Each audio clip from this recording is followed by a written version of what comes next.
Oh, Tekker's gone. João Andrade. What a goal. And again, Gabby Fernando on the 6-yard line. 99th minute. 9 minutes of injury time, and Gabby has won it for Stretford Paddock. Shot on goal. Oh! Wow! And that is that. Stretford Paddock, first piece of silverware. Tony Downs Memorial Trophy. Hello and welcome to the Stretford Paddock Fans Podcast. My name is Chris and we're here once again to talk about Stretford Paddock and our journey in this season's Cheshire League Division 1. Joining me on the pod this week are three familiar faces. First up, as always, we're joined by Stu. Hello everyone, at the Paddock. Also joining us this week, we've got Craig. Hello everyone. And completing the lineup, a voice you'll know very well, it's Leon. Hello. Right then, lads, let's get straight into it. The last 2 weeks have been a bit of a roller coaster. We've had a dramatic win against Sandbach United reserves and followed that up with a pretty rough performance in the defeat to Knutsford away. So plenty to unpack. But let's start with that Sandbach United game at home. We had late drama. We had a last-minute free kick winner and a proper edge-of-your-seat finish. So, Stu, I'll come to you first. What was your take on the game? I think that we went into the game having missed quite a few players, especially that squad depth that's needed for impact potentially off the bench. We knew it was going to be a difficult game from what Sandbach has done in the league so far. You know, they've not set the world alight, but at the same time, they've taken points off plenty of people. So we knew it was going to be a tricky fixture to tackle and overcome. And I think the first half clearly left a lot to the imagination. I think I was on with you, Liam, at half time saying, you know, if Sandbach get the first goal, we can see how it's going to go. They're probably going to sit back, go deep and make it really compact and hard for us to break down. And that's how it went, wasn't it? And I don't want to take too many of the points from the other guys here, but and start talking about too much detail, but it was fantastic to see the character of the lads to keep pushing and pressing for, you know, that equaliser and ultimately that stunning winner from Omar, which was you know, something that we've seen before on many occasions. So a really entertaining afternoon, I think, for the neutrals, especially those who may be tuning in on YouTube for the first time. So we got the 3 points, but Craig, what did you think of the performance? I think it was a battling performance. Right from the first minute, Sandbach looked like they didn't want to play. You know, they turned up with a point and they was going to be happy taking a point home. I can't remember at any point in the first, 15, 20 minutes when they come out of their half.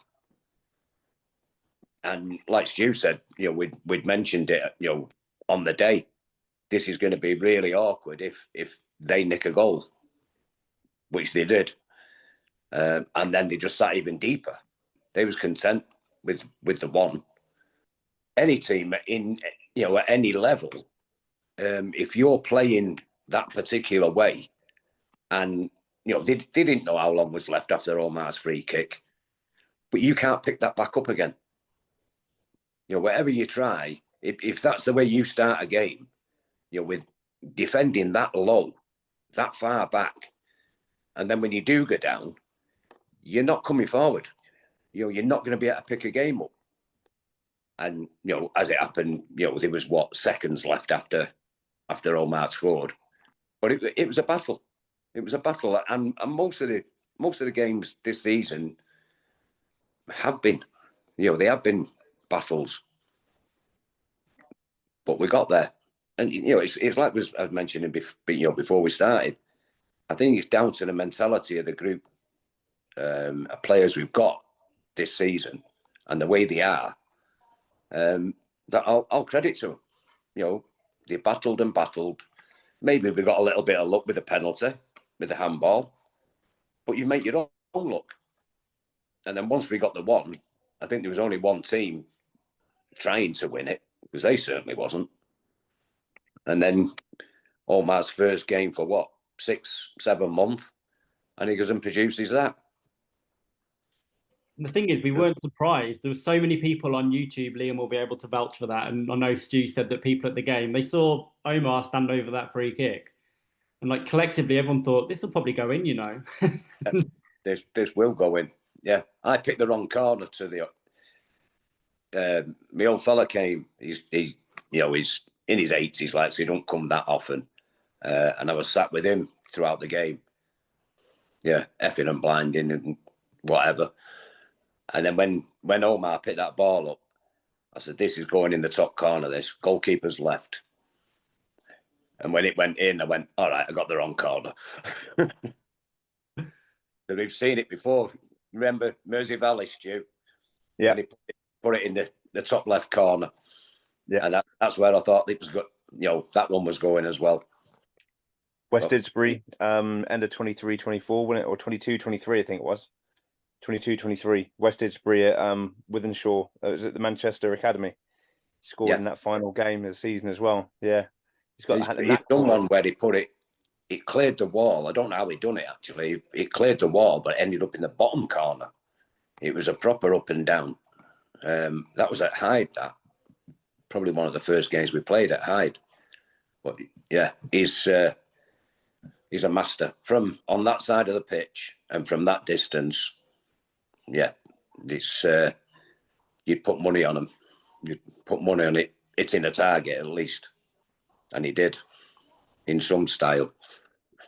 that commentator said he wasn't going to celebrate if it went in, and then it did. So, Liam, talk us through your reaction in front of a big YouTube audience to the goal. Yeah, I said I wasn't going to celebrate, and then it went in, and then I just squealed and ran around the room a bit, didn't I? So it was a great goal. A lot of people were saying, yeah, in the chat, Omar's going to bury this, and we're going to win it. It's a weird game, though. Yeah, I'll say the mentality is the big thing. I think I take from it that we were the comeback kings on the day. Just disappointing in certain elements of the game. Just a bit lacking in quality, lacking a bit of that. Turning decent possession into meaningful end product. But previous seasons the mentality wouldn't have allowed us to come back, and as Craig said, you make your own luck. We kept going, and it earned us the just rewards we got. It was a weird one for me because I remember your commentary, Leon, when they scored their goal, because I watched it back, and they went 1-0 up, and we all kind of went, well, that was coming, wasn't it? Like, we saw it coming. Because for me, it wasn't a great Paddock performance, but equally, I think we hit the post and the bar, 3 times in that game. I think Kiefer hit the bar from a free kick. I think Mike Taylor did twice. Was it twice from a free kick? There was that effort that Sam Walker had from God knows how far out, which kind of clipped the post as well. So it was a weird one. It was almost like we didn't play well, so therefore I didn't feel like we deserved to win the game, but we were the only side trying to win the game. So for that reason, you did deserve it. And then that penalty, which for me was a penalty, Sandbach will be fuming, not because it was not a penalty, but because it was pointless. The ball was going out of play, and he kind of instinctively stuck his hand out with 8 minutes to go, and that's given us a shot in the arm. You mentioned about all these shots that are coming off the bar and the post, and the different people involved in the attacks. And one of the points I turned to Mick at one point. I think it was probably about the 65th minute. We were 1-0 down, and I turned to him and said, "We're going to go 3 at the back here in a minute. He's going to throw on Ronnie. He's going to throw on whatever he's got, and just go for this a minute, because we can't come away from this with 0 points." And that's weirdly exactly what happened a few minutes later. And what I was really impressed with was, regardless of how where we were in the league, where Sandbach was in the league, we were 1-0 down. We were needing a fight to get something out of the game. And Steve just turned the screw with everything that he had, and the array of attacking talent and that we had, the attacks were coming from all over the pitch. Whether it was a Kiefer Maisie run, taking on 2, 3, maybe even 4 players at a time, cutting inside. Ronnie being direct on the left hand side. Sam Walker doing a 35-40 yard strike, where it kind of whizzing across the 6-yard box for a Sam Pratt. It was coming from all angles, so an equaliser was inevitable, and we all thought that at some point we might be able to get the winner had we got that goal. So I was really impressed with how Steve used his substitutes, and also had the balls to just gamble and go for it. I think at one point, once when we got the equaliser, I'm not sure if it was Michael, said, "Are we going back to normal formation?" And he was like, "Are we? Fuck." And I think after we got the equaliser, he went 2 at the back. Yeah. I think at one point there was a cross, and I think Luke should have scored. Yeah. About 2 or 3 yards, from the goal line. But everyone, he just threw, like you say, he threw the kitchen sink at it, because they wasn't coming out anyway. There was no attacker for the defenders to keep their eye on. They was just hoofing it, up the pitch, and our defence was just taking it back. A draw was no good. A draw was no good to us. He always tries to win the game. And they were playing for a draw. I mean, they've got draws against Edgerton and Dayton. This is a team in Sandbach that they've got, they're mid-table. They've got some stability about them. They are pretty resolute. So Steve was right to gamble and going for that win, because ultimately they were a team that others around us in the promotion battle have dropped points to, and it paid off. It was risky, and I'm sure there were a few players who were like, "What? Can't put everyone up front." Well, it paid off. You could see that by watching Sandbach as well, couldn't you? Like you looked at them and you thought, this team isn't good enough to get promoted. Like, they're not as good as the top teams in this league. But you saw the way they played, and a few of their individual players had some strength and a bit of pace. You could see why they could take a point or 3 off some of the bigger sides, because they were tricky to play against, especially with the like you said, the low block, and the fact that they were happy with a point, or seemingly were happy. I think they will. I think they'll take points off. Some of the sides that are up there with us. You Winsfords, who are more or less kick it up the pitch and let them 2 run for it, because that's all we've seen it when we played at Winsford. But it seems a lot of teams are like that. Knutsford did it on Saturday. All they want is the ball not near their goal. Kick it 80, 90 yards up the pitch. And, they had the lads, same as Winsford have, that'll chase it all day long and put pressure on your defence.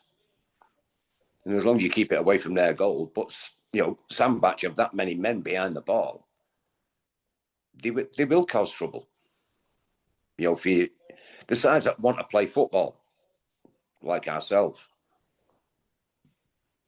But we've seen it all season.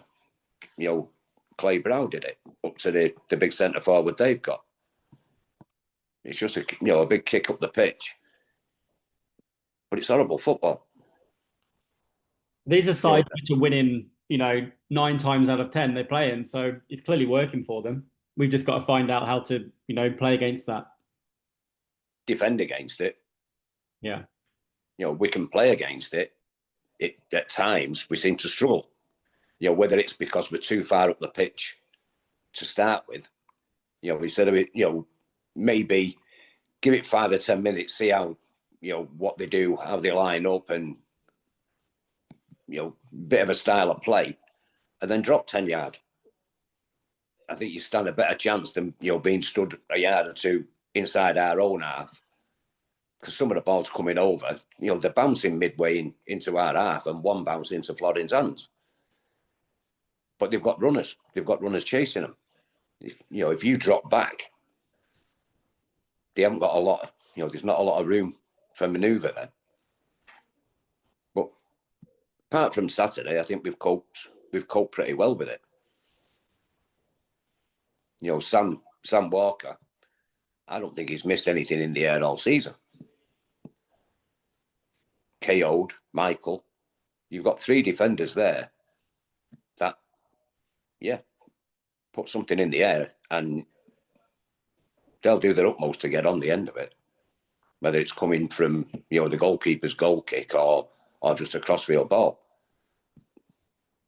But Sam Walker's been unbelievable in the air. Did he get man of the match for the Sandbach game? Was it Michael? Don't know. Michael, I think he won it. Michael, yeah. Did anybody stand out for you, Liam, in the game? Oh, it's a tough one, really. I mean, yeah, Michael had a good performance, as did Sam. They've been a good partnership this year, in the central defence. Um, and again, Omar with a clutch moment. You know, it's so valuable. We lack a true set piece specialist in the team without him. You know, we've got decent quality there with Joe Coleman and Mike Taylor when they're at it. But you will see, Joe is young, and sometimes Joe will put in the perfect balls, and sometimes Joe will whiff one over, and that's the nature of experience and just the repetition of it. So, maybe Joe can become the Omar in time. Yeah, valuable having that sort of trick in the locker.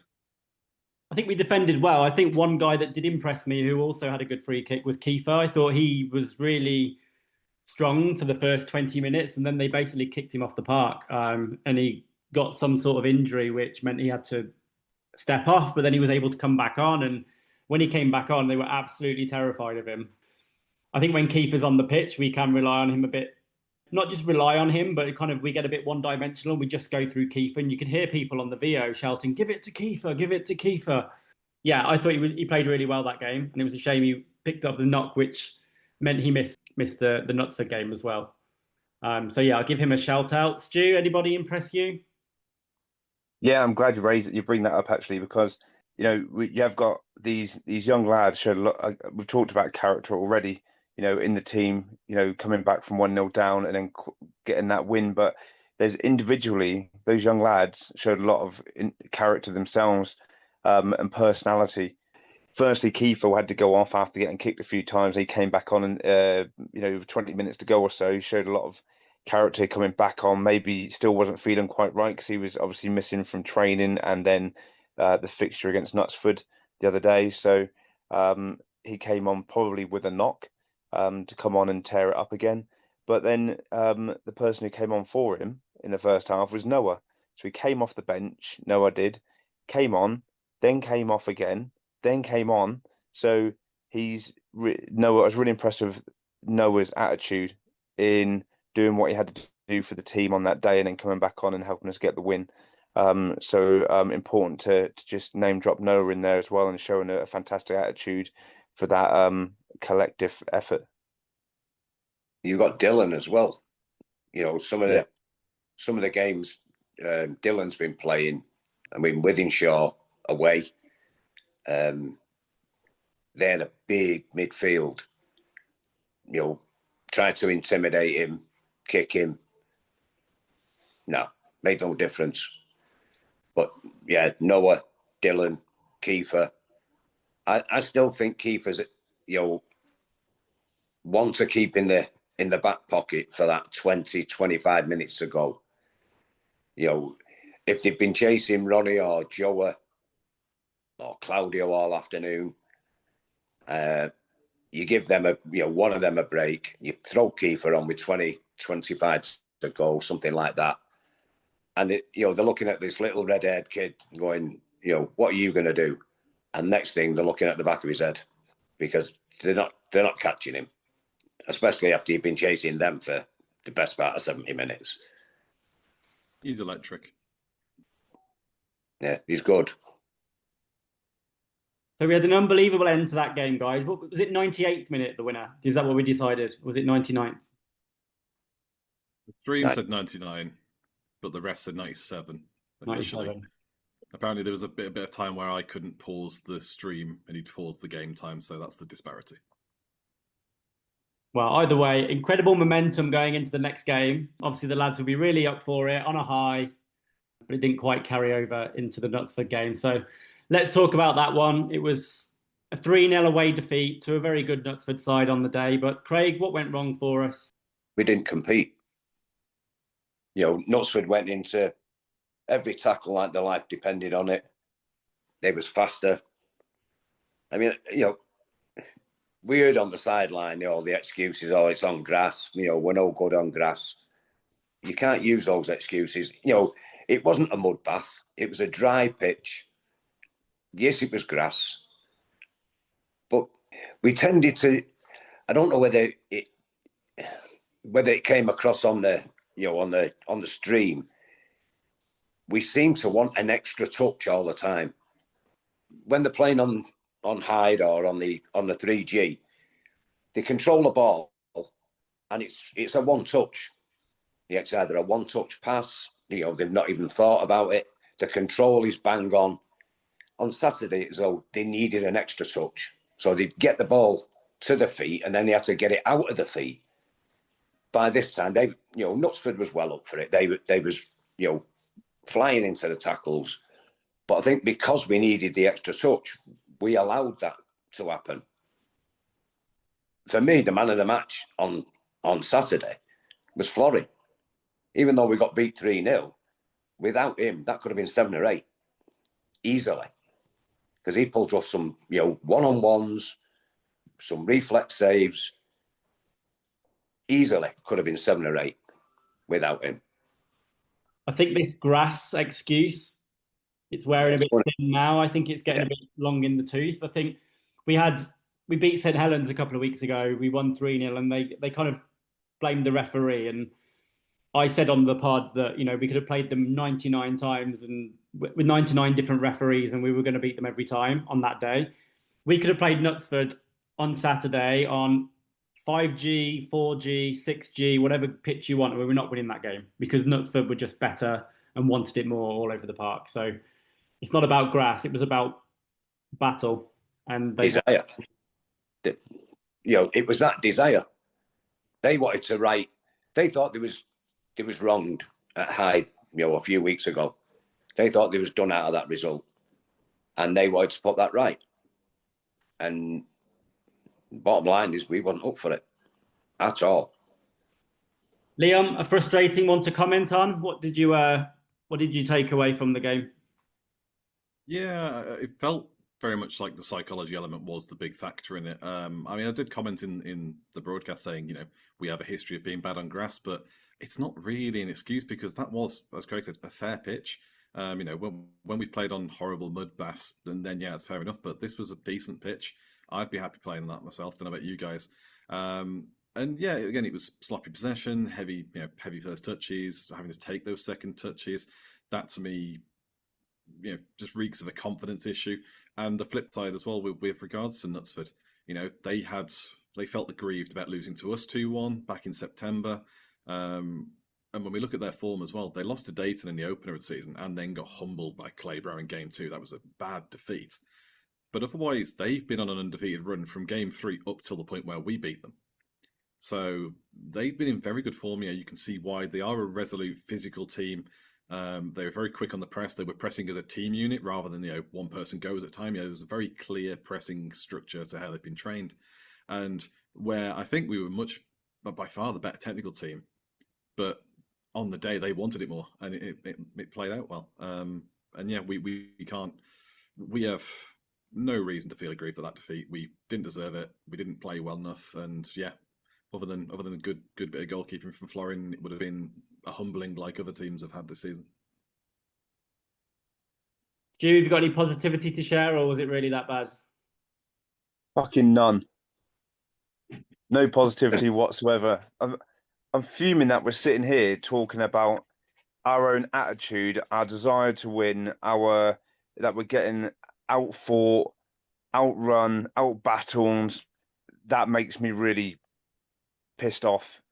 Because a Stretford Paddock team we've shown for the last couple of seasons are the complete opposite to that. Okay, we can call this a one-off, absolutely fine. It can't happen again. The lads know it can't happen again. They're taking some accountability for that. And they're wanting to put it right in a couple of weeks' time. But genuinely, I'm so pissed off that we're talking about a Stretford Paddock team here, with this sort of performance. Agree with everything that Liam and Craig have said. Florin was the best player on our team that day. Thank God he was in our goal, because it could have been bloody embarrassing.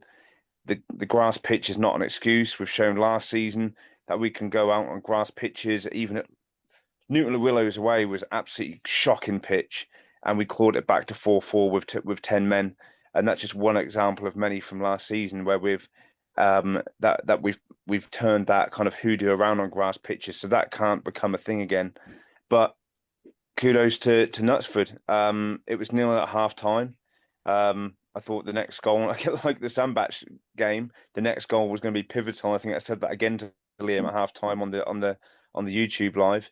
And it feels like whatever the gaffer said to the Knutsford team at half time did the trick, because they come out and they clearly, to every single pair of eyes watching that game, came out with an extra 10% on top of the first half, and they were wanting to win everything, and they got what they deserved. Yeah, even just before half time, I mentioned to Liam that Steve would be happy with 0-0 here, because we were hanging on those final 5-10 minutes. And sadly, you look back and you're trying to think of a highlight to share on the podcast. I don't remember us having a shot on target. Sam looked like his touch was on, like he was playing quite well up front, but he was just so isolated from the rest of the team. We just couldn't keep hold of the ball. Yeah, it was, for me, I feel frustrated. I know there's always going to be the odd absence in the team and stuff, but we put out a very physically capable midfield, and it felt like we felt just like we lost every battle. We weren't there in the duels quite the same way they were. We just struggled in the air against them. Sometimes I felt we were playing too much in the air because we were struggling with the touch. So yeah, I feel sorry for Sam Pratt, and I just hope that, I've dug out Sam Pratt before when he went on the mad scoring spree, and he's put himself right up there in the league standings. So hopefully, if we dig out, our midfield three from the last game, and anyone else who didn't put in the shift we expect of them, let's put it right against Edgerton. I completely agree with that, but I don't think it's limited to the midfield three. I think it's the whole team that day against Knutsford. We had, when we start riddling off the names, you had physicality throughout the entirety of our starting 11, from Sam, Michael Olatunji, Sam Pratt. You had Luke. You had Zach, who is very physical and likes to get stuck in. Joe Coleman, KO'd. Sam Pratt up front. It was littered with physicality, but the problem was as a team, we weren't physical enough as a unit, and that can't happen, like we've said. So it can't be just narrowed down to that midfield three. The whole team let themselves down that day, in my opinion. And the ramifications of that result in the context of the league of that whole weekend is Knutsford are now right back in the promotion race, because the top three in the league that day, Dayton, Winsford and Paddock, all dropped points. And then 4th, 5th and 6th, so Edgerton, Knutsford, Claybrow, all won. So you've now got the top 6 more compact and congested and closer together than they've ever been. So I think we've thrown Knutsford straight back into the promotion race there. And after, in the month of November, you've got to play 3 of them. Yeah, starting with Edgerton. So let's go straight into that. Our next game is away to Edgerton, another side in the quote-unquote Big Six, in the top of Cheshire League Division 1. I've heard good things about Edgerton. So we know they've got some talented players, but I've heard they actually play good football, which might be in stark contrast to most of the teams that we've faced in this league so far. Craig, how do you think we'll fare against a team that supposedly actually get the ball down and play on the deck? I think we'll do well. Over the the last couple of seasons, if a side come and want to play football against us, we will play football. We can knock it around with the best of them, and I think you tend to find a more open game of football. Both sides are having a go in their own special way, their own different way, but they want to play football. They want it on the floor, and that in itself, it'll create the gaps for both teams. Hopefully, we'll be able to exploit them a little bit more. We've always struggled against sides that come with a low block. They tend to stifle the midfield, and then we end up going long, which isn't our game. Or we start looking wide, but there's that many people in the box. They're easily cleared. So if, like you say, Chris, if Edgerton are a footballing side, should be a good game. And they need to start winning games as well. Like they've picked up a lot of points, but they've played a lot of games. I think they're on 16 games or something already, which is ridiculous for October. But they're clearly a very capable team because they've beaten the likes of Winsford and they've beaten the likes of Claybrow, but they've dropped some silly points against the sides they should be beating. So they know that they can't really afford to drop any more points against anyone really. So there's a lot of pressure on that result. Liam, are you expecting Paddock to put things right at the first time of asking when we travel to Knutsford again to play Edgerton? I don't know about expecting, but certainly hoping. We should have more fitness in Damani for then. We should hopefully have Ronaldo and Kiefer back. And I think, particularly this season, Ronnie's return and his intelligence in the game has been a huge asset to us. I know we've got that confidence and composure from Joa being our captain. We've got the youthful acceleration and vibrance from Kiefer's, dynamism, the way he darts around as a super sub. But just a little bit more of that, that intelligence, that game trickery. We talk about things like dark arts and stuff. Ronnie's got a nicely rounded out skill set, and his technical control of the ball, like huge asset in a game like this against a very tough team. But again, they are there for the taking. It's an away game. We like to cause upsets. They beat Winsford, yes, who were undefeated, but they lost to St Helens before that. So they have flaws, and hopefully with a bit of prep time, those 2 weeks we can exploit it. Stu, in the next few weeks, we've got Edgerton, followed by Claybrow, followed by Winstanley and Cheadle Heath, followed by Winsford.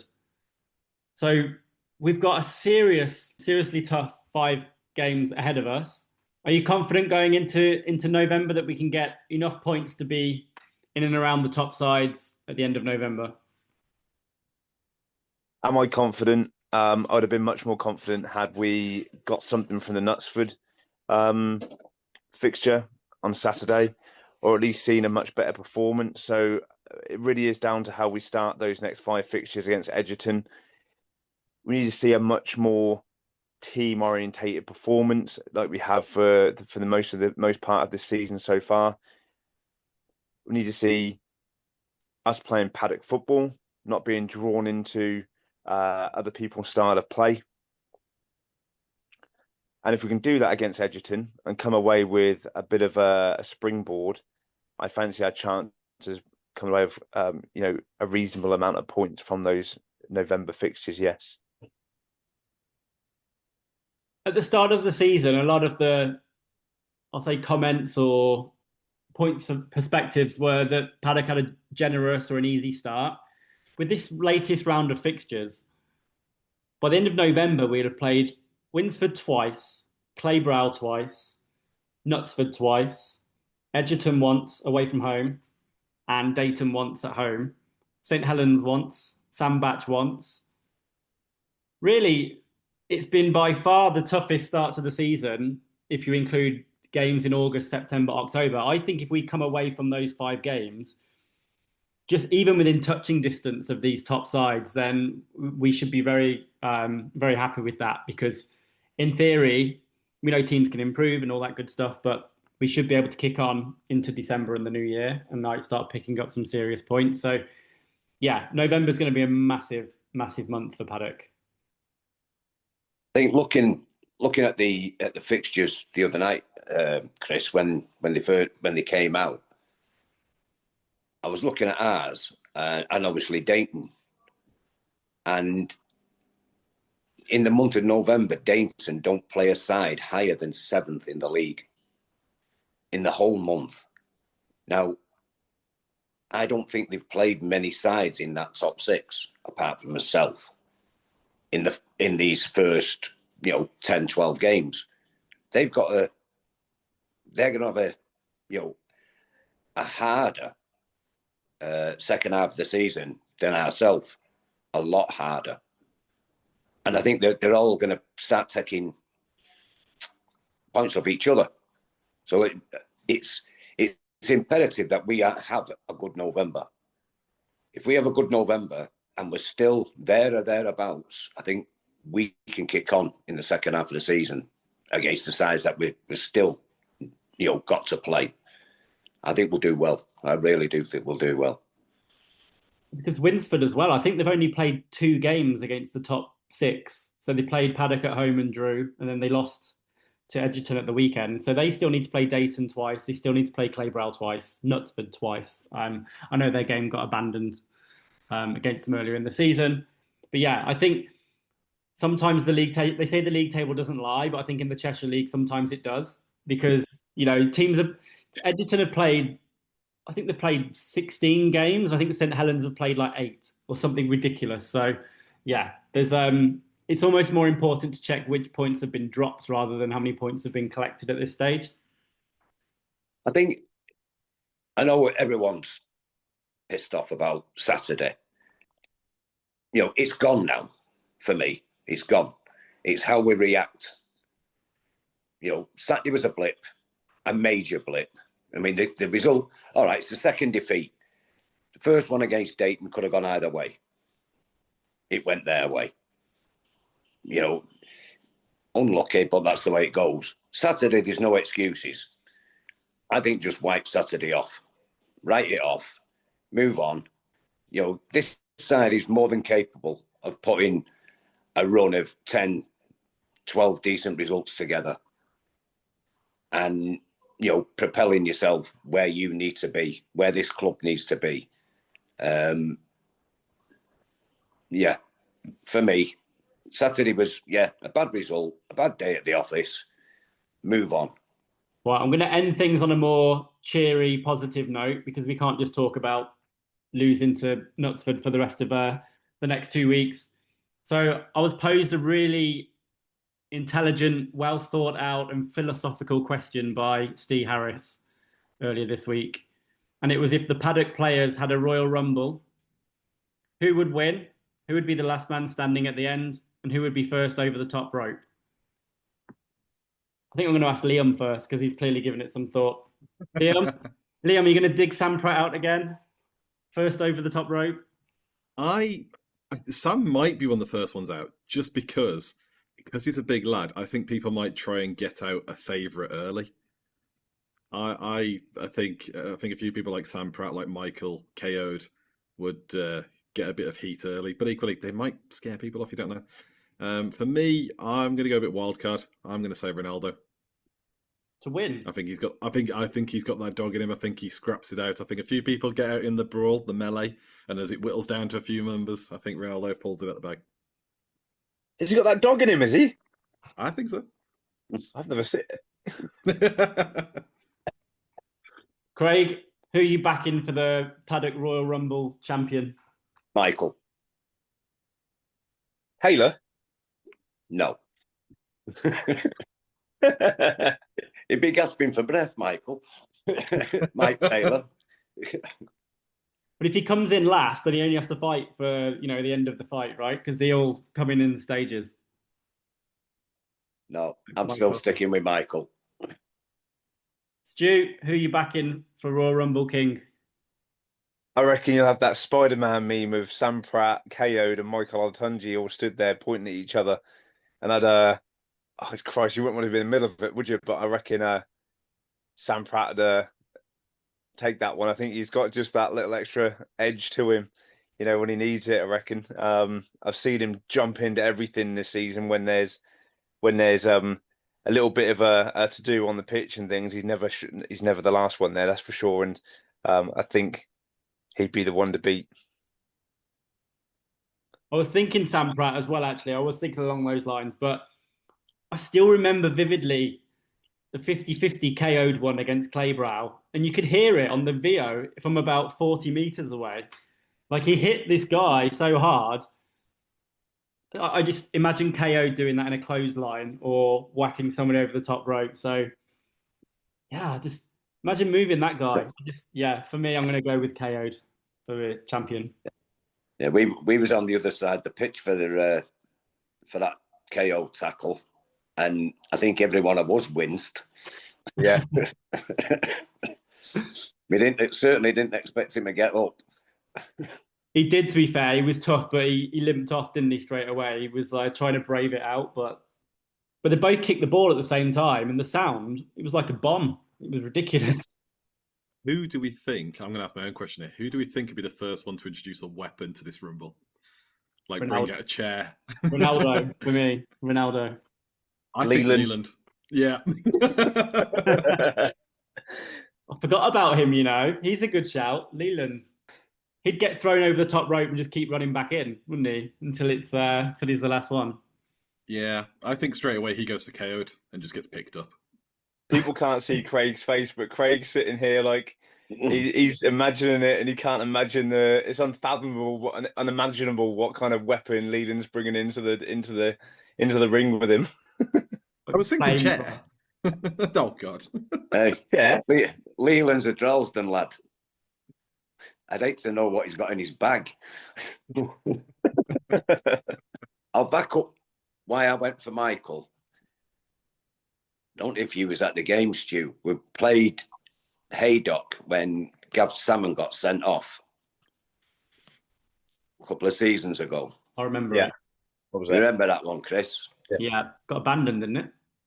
Yeah, it got abandoned. But Michael must have run 70 yards from our... The tackle was after a goal kick. So it was on the edge of their box. Bad touch from Gav. Yeah. Lunged at their player, caught him, which was, fair enough. It was a sending off. He was off the floor. But this mass 20-odd man brawl kicks off. And Michael must have run 70 yards from our own box to get involved. And as they seen him coming, the Haydock players are turning to him. And he's just walking up going bang, bang, bang. And just putting him away as he's walking up. And you're like, he's the next one. He's going to get sent off. And luckily, the referee was in the middle of the crowd. Didn't see it. All our crowd seen it, but the referee didn't see it. And yeah, I wouldn't have liked to be on the end of one of them right hands, put it that way. How many years after an incident can you still get banned for it? Can I keep this in or not? No. No, definitely edit that one out, Chris. We could do, Chris, with some questions from like the Telegram group, couldn't we? To these sorts of things to spice up the podcast a bit more. So maybe the Telegram group can tell us who they think would win in a Royal Rumble when they hear the pod and it's gone live. But then chuck in some questions they want us to answer in the next pod. Yeah, I want Saul to listen to this and also ask the players on Saturday who they think will win. I think that'd be a good one in their players group chat.